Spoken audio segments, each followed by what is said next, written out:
Hello, my name's Paul Knight. I run Trackside Spares. Over the weekend I've had a few phone calls about building the shocks on the Gt24B. Thought I'd just give you a couple of tips on making these work. The rear shocks people think are a little bit flat. That's mainly down to the way that they're being put together. If you look at the back end of this, they actually do rebound quite nicely. The important thing when actually assembling them is that down here where the wishbones pivot at the top and the bottom, if you put a tiny drop of silicone oil on here and also down there at the bottom, and allow it so that the wishbone, as you can see, will actually drop under its own weight.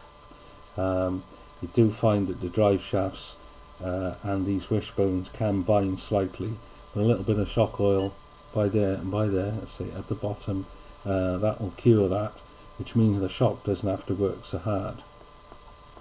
The other thing is, when you're putting the carbon fibre towers in, this is the correct way that they're built. The screw goes in from the back.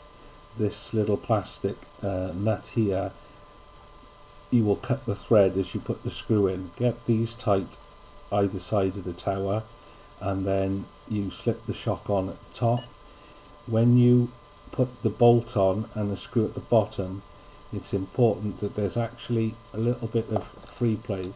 It's a bit difficult to see because these are so tiny, but that will actually rock from side to side here, and it will also rock from side to side there. That will ensure that the shock isn't binding, and as they move up and down there's nothing hindering them. With such tiny little springs, it doesn't take much in the way of bind to actually stop these working properly. As you can see at the back, same thing, nice and slack. These have already been oiled here, here and down the bottom as well, and you can see the car comes back up quite nicely. With this type of car and any kind of car, you have a ride height. Normally your drive shafts will actually be parallel with the floor. As you can see, when this goes down it comes back up and the drive shafts are roughly in the right place. Building the shock we'll go through now in a moment.